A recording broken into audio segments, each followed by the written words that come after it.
Bali magandang araw po muli sa inyo mga ka-row house. Ngayon po ay araw ng Biyernes. So ito na pala yung ginagawa namin. Bali siguro last day namin dito bukas. Bukas ay araw ng Sabado. Bali break time muna. Mamaya babalik kami rito.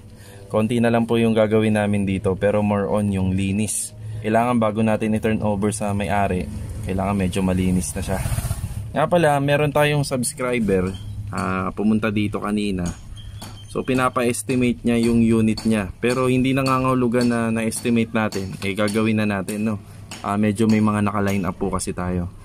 So pupuntahan muna natin. Humihingi lang po siya ng tulong or humihingi po siya ng estimation kasi sabi niya po kanina yung unit niya na ron ay hindi na po nabalikan ng mga dating gumagawa kasi yung dating gumagawa busy na. Tapos mga taga-Imus pa po yung gumawa. So puntahan muna natin para makita natin kung magkano pa yung aabutin ng kanyang unit. So yan, bali nandito na tayo. Yeah. So ito, may materialis po. Mali nga lang yung pagkakalagay ng semento nito kasi dapat to dito sa bandang yan, dyan sana. Tapos maganda yung unit ni sir, no? Wala kang makikitang bakas dito. Maliban lang dito, isa. Tapos ito. Yan, usually nga, yan naman talaga. Laging meron dyan. Sayang yung mga semento, tumigas. Yung ibang part, to. Dito kasi yan eh. Tapos siguro nung umulan ng malakas. Di ba yung bumagin? Oo, moisture. Ito na. So may mga naiwan pa palang gamit dito. Ito na yung sinasabi ni sir. Wala pang hollow blocks to. Kailangan yan. Papantay po yan dyan bande. Tapos ito lupa pa. Ayun, may abang sila rito. Yun nga yung linya. Hindi ko alam kung meron. Ayun, meron pong abang dito. Bali, itong si sir, ang gusto niya mangyari rito kasi itong part na to, trusses na lang to. Yan. Hindi niya po bubungan lahat yan. Kaya dito may basin, nagabang ng basin dito. So yan, tama yan. Tapos siguro, plano rito ni sir, kaya ito medyo naka-elevated. Siguro ito yung part lang na may awang dito. So ito yung sinadjust ko nga pala rito kay sir. Unahin muna yung back extension in bare finish. So itong binibigay ko sa kanyang suggestion, yung mapagawa muna or mapatapos muna yung bare finish ng back extension. Dito, since nag-iwan ng 10 semento yung manggagawa rito. Ayan po. 10 semento. Halos 10 semento na lang talaga yung magagamit nito. Kasi wala pa po yung palitada. Yung likod, yung harap. Pero hindi pa siya tapos. Tapos itong pa L-type na lababo dyan, 1 semento na lang naman yung gagamitin dyan. Tapos yung asintada naman dito, simula rito hanggang pataas. So, incomplete pa. Kulang pa siya. Tapos yung metal trusses para sa yero. Tapos yung yero, yung gutter. Siyempre yung kisame, metal paring, channel carrying. Kasama na doon yung mga electrical wires, ilaw. Ayan, exhaust fan, outlet, and switches. Halos wala. Ito. Tapos dito, syempre, hindi natin may bibigay yung finalized na quotation nito hanggat hindi nakakapag-decide yung may-ari kung ano talaga yung gagawin dito. Kasi ang gusto niya rito, may awang po dyan. Tapos yung nakikita nyong yero na yan, talagang dyan na po lagi babagsak yung tubig kapag ganyan, butas siya na ganyan. So bali ito, nakapag-usap na kami ni sir since may onting gamit pa naman natira. Ayan. Ang tansya ko rito, kasama na yung labor para matapos tong bare finish ng back extension. Naabutin to ng 32,000. So bali ano-ano yon. So yung hollow blocks na yan, so bali papantay na po yan dyan. Tapos yung wall plastering yan dito sa loob, smooth finish. Tapos yung plastering sa loob, rough finish. Tapos yung complete set ng electrical dito, malalagyan to, itong flooring. Tapos yung ibang flooring na hindi pa po yan nalalagyan, malalagyan na rin po yan.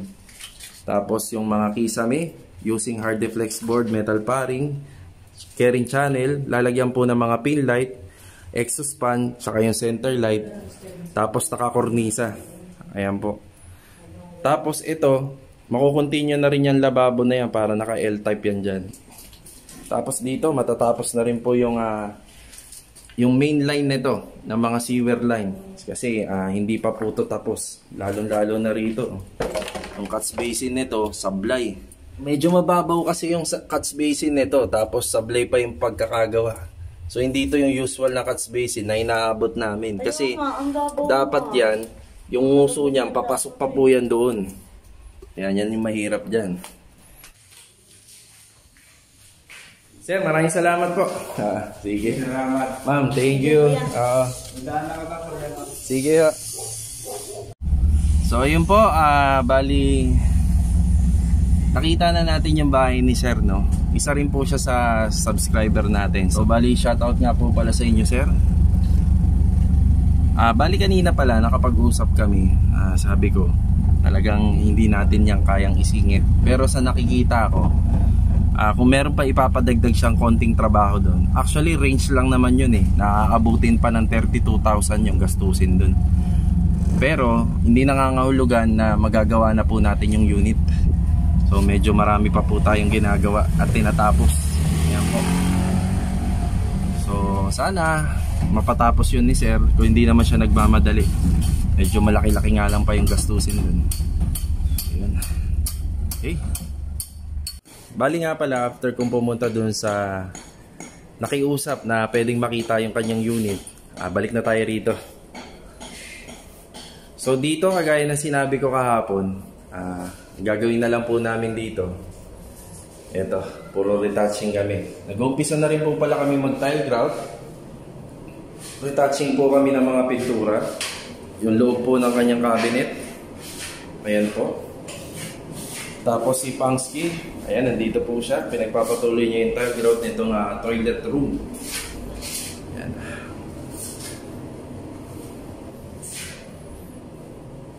Bukas pala araw ng Sabado. After po nitong araw na to, kami dalawa naman ni Mrs. Possible ang pipwesto rito. Mamaya pa lang hapon, ito naman yung pipinturahan ko, itong isang side. Tapos ipagpapatuloy ko po to hanggang flooring na. Dito nga pala sa part na to, yan po, na-apply na po namin dito yung navy gray na enamel. Yan po sa part na yan. Tapos yung kabila, chocolate brown po yung pang-apply namin dito. Pati itong hamba. Yan po yung original na color niya, chocolate brown. Kung ano po yung kulay ng mga window grills na nilagay namin, siya rin pong ilalagay namin dito. Bali dito naman pala tayo magbibigay ng update. So ang update pala namin dito, nag-overall tiles installation kami. So siya nga pala dito, nag-uumpisa na po pala kaming mag-install ng mga tiles. Ayan. Dito nga pala sa 22 square meter floor area, ang ginamit namin na tiles dito, ivory. 60 by 60 ivory. Ayan. Ito po namin yung explanation dito sa pag-install namin ng tiles, no? Kasi para po dun sa mga viewers na ngayon pa lang, na bago pa lang, magkaroon po kayo ng idea. So yung ginagamit talaga usually dito sa sala, puro 60 by 60 kasi medyo wide po yung area. Pero mas okay sana kung 40 by 40, mas marami nga lang yung magagamit nun.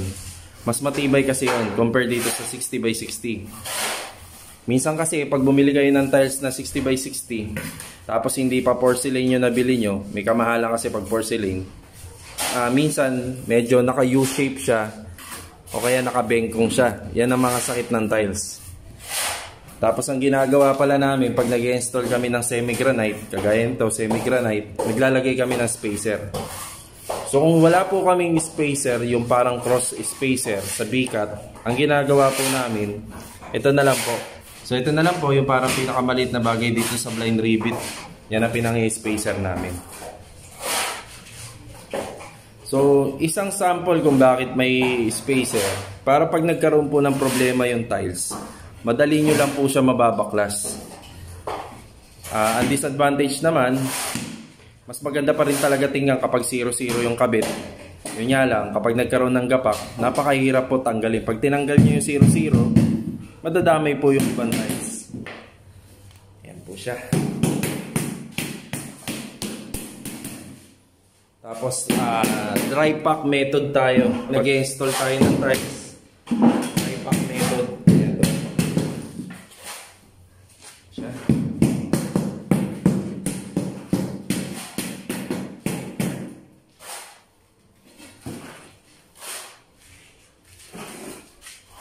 Pag gumamit ka naman ng dry pack method, medyo hindi po siya ganun katrabaho lang. Kasi dry pack method, madali po siyang i-balance. Pagka itatamper mo siya gamit po itong tiles, yan, ganyan lang po siya. Kapag medyo tampered na, pantay na, ang ginagawa lang namin dito, purong adhesive cement. Ayan po, purong adhesive cement. Yan, after po malagyan ng adhesive cement, saka na po uli yan itatamper dito. Flat na po siya, level na. Medyo makapal nga lang din talaga yung nilagay naming mortar dito. Ayan, kitang-kita. Kapal. Diyan nakikita kung talagang level ang flooring na tineturn over sa atin.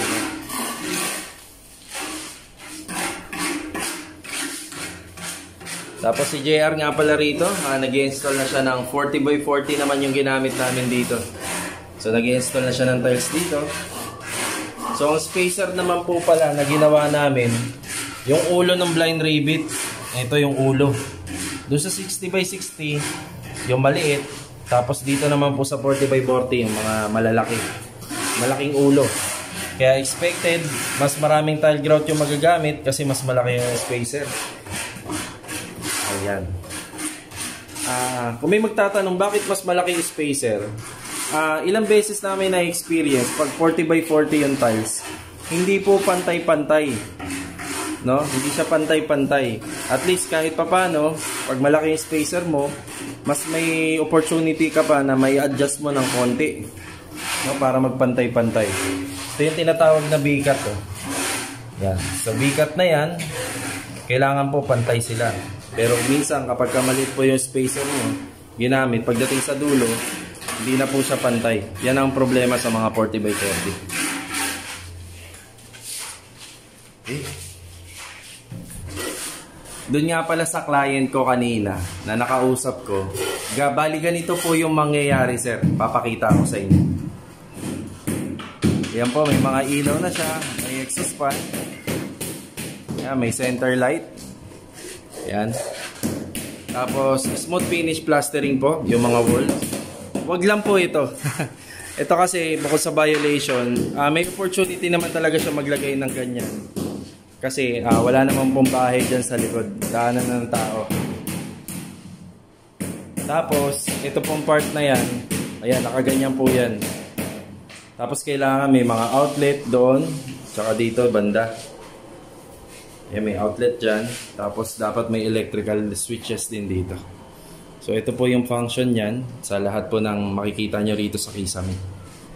Tapos yung flooring sana, ganyan. Flat po. Flat yung flooring. So nakarap po yung flooring. Tapos sana medyo mas elevated kaysa dito sa kinakatayuan ko rito. Kasi pag magta-tiles pa kasi tayo, aangat pa po yun. Hindi ko na nga pala natanong yung pangalan ni sir. Shoutout po sa inyo. So ito po yung isang example.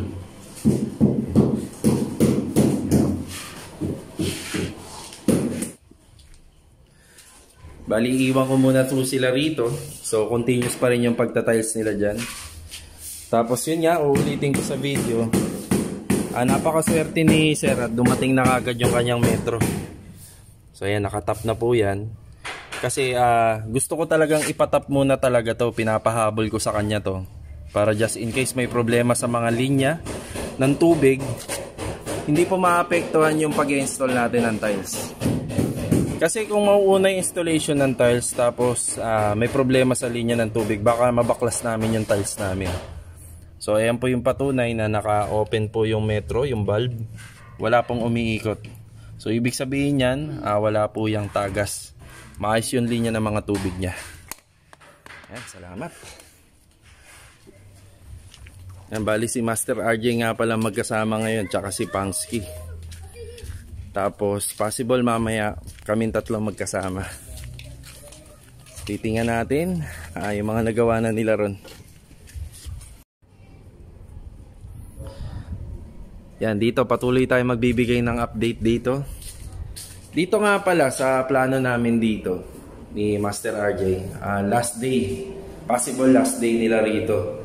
Kung may maiiwan man siguro bukas, baka yung final na linis. Tapos sa Sunday, kaming dalawa ni Mrs. ang pepwesto rito.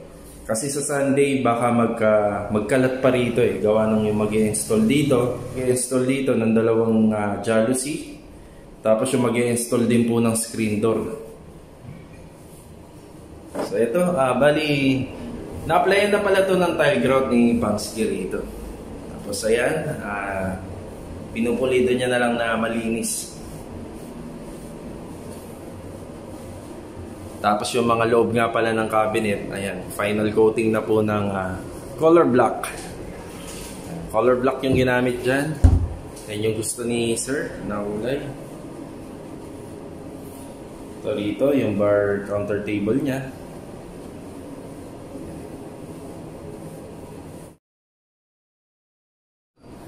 So, TV console, kisame. Ayan po. Bali nga pala, medyo busy po si Hill Perez. Si Hill Perez po kasi yung mag-install nito ng sliding door dyan, gamit yung salamin, gawa sa aluminum. Ayan po.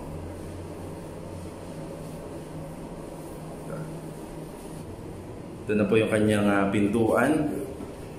So dito, hindi pa natin makita yung parang pinaka-outcome nito. Pero kung naka-install na po yung Korean blinds dyan, window jalousie, maganda-ganda na po yan. Okay, dito naman. Okay. Talagang walang nginig yung kamay ni Ogie. So kahapon nga pala inaasar namin si Ogie. Kasi si Ogie wala pa pong asawa yun. Bata pa po yun. Si Ogie po yung inassign ni Master RJ dito sa mga kornisa. Usually gumagawa talaga niyan. Yan, si Master RJ talaga gumagawa niya. Ayan, baka nga sa mga susunod na gawa namin ng mga ganito, Ogie na rin po namin i-assign.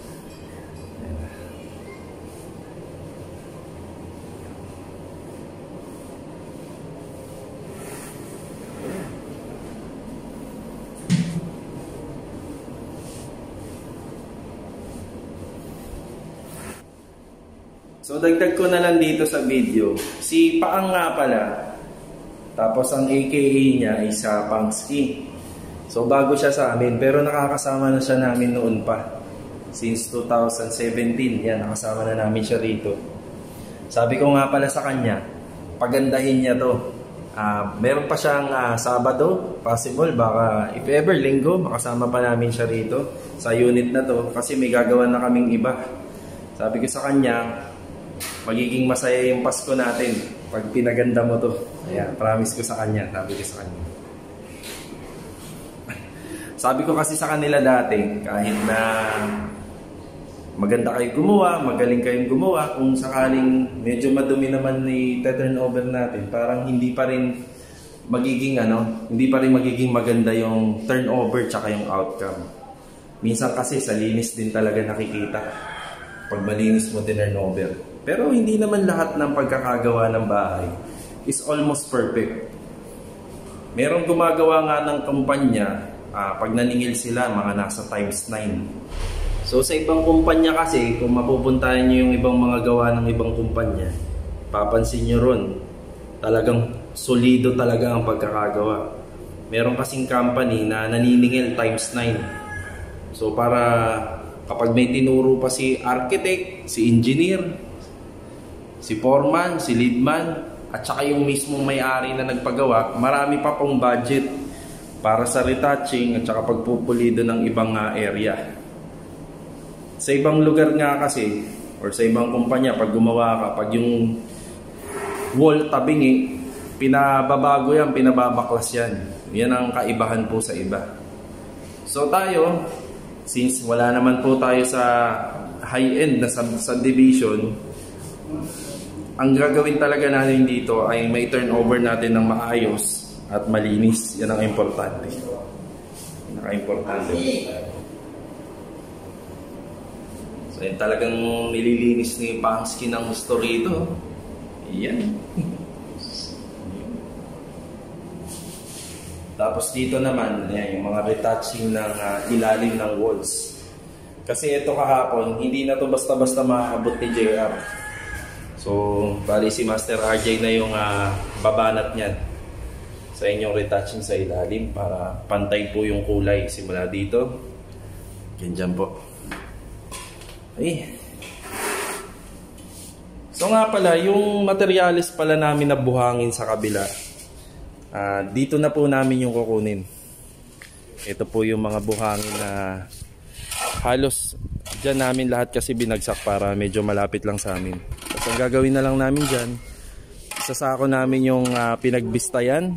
Pagkasako ng pinagbistayan, ikakarga na lang namin dito sa owner. Ayan.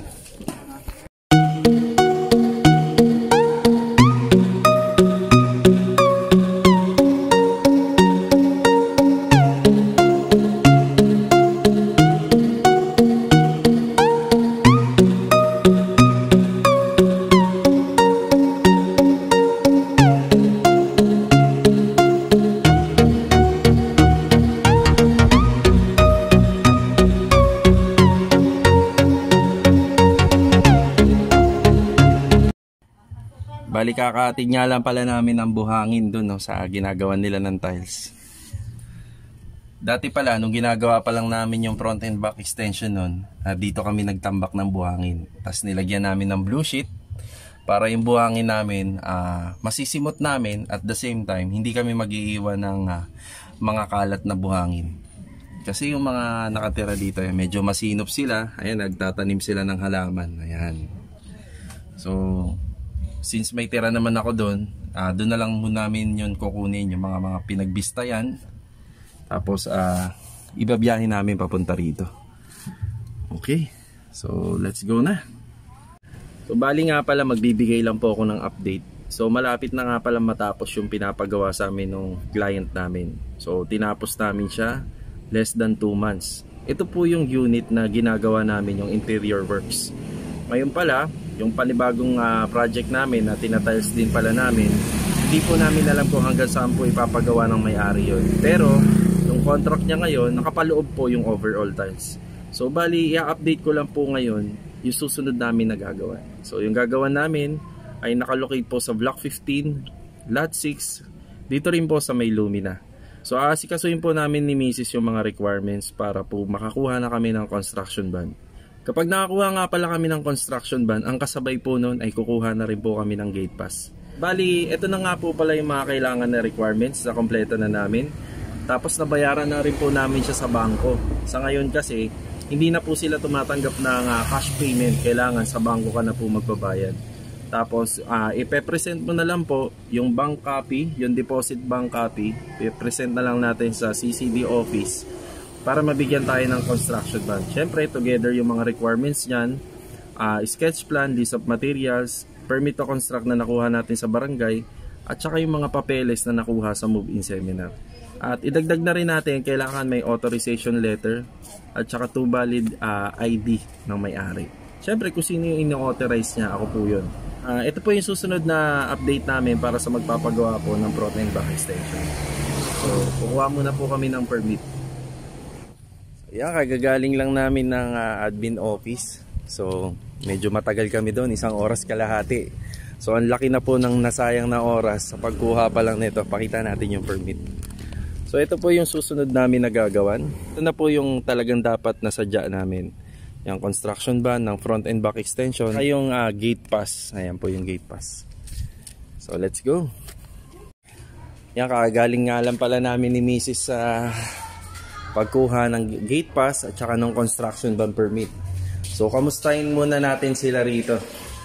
Okay, bali nga pala ito. Meron na pong shade ng chocolate brown yung hamba ng main door. Tapos pinturado na rin po pala itong main door. Ayan. Tapos dito, patuloy po yung paglilinis tsaka retouching nila rito. Ayan po si Pangsky. Wow, linis-linis na Pangsky.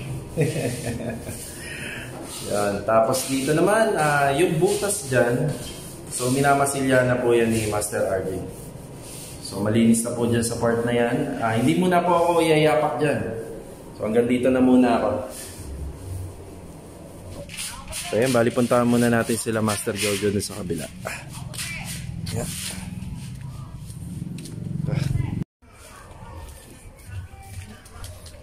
Yan, bali dito naman tayo magbibigay ng update. Okay. So bali dito nga pala, halos makakalahati na po nila yung 22 square meter floor area sa pag-install po ng tiles. So ayan po, bali ganito na po kalawak yung na-installan nila ng tiles ngayong araw na to. Tapos si JR doon, iikot po tayo para magbigay tayo ng update sa kabila.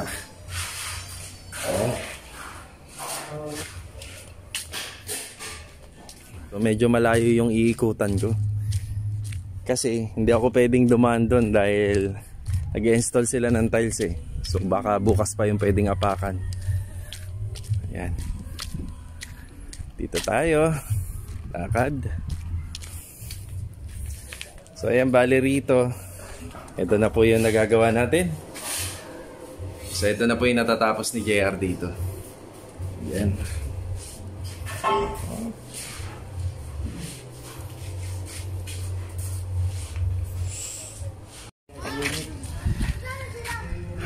Yan po, bali uwian na naman, no?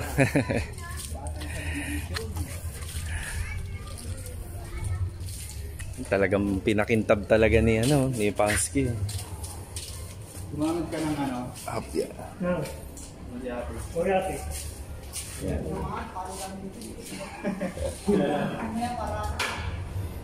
So, bali rito.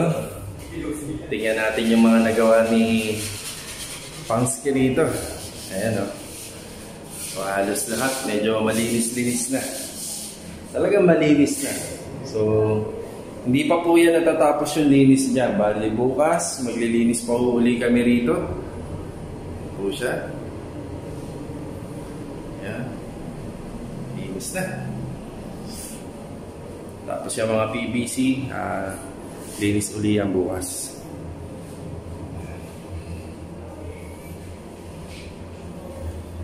Yung internet connection, no? Diyan na po yan. Sa TV, diyan, possible. Sa loob.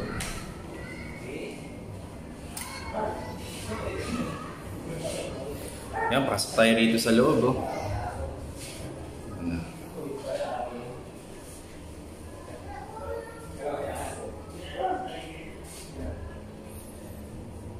Yan. Linis na siya.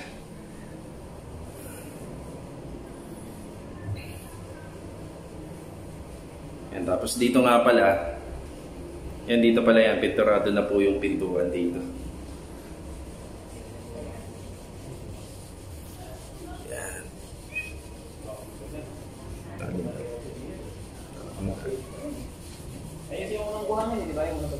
Yes. Bali bukas pala, gigising ako ng maaga, bibirahin ko na tong mga bakal. Tapos itatap ko na din tong connection ng overflow ng aircon. Ito na po yan. Tapos ito na pala yung kanyang gawa sa stainless na bahay ng aso. Ito na po yan. Ayan. Dito.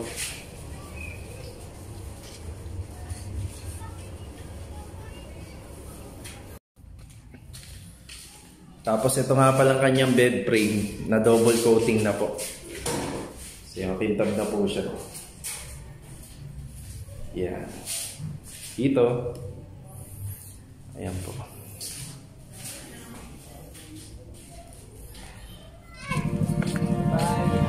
Pag whole day ba kayo bukas? Sa Sunday ang babala ka kung ano? Linggo? Hindi, di ba eto ba, yung aayusin kila ano? O sige, ganun na lang. Oo.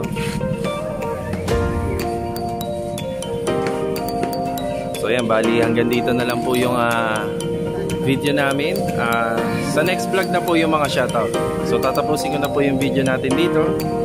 Maraming salamat po and God bless. Uwian na. So, uwian na.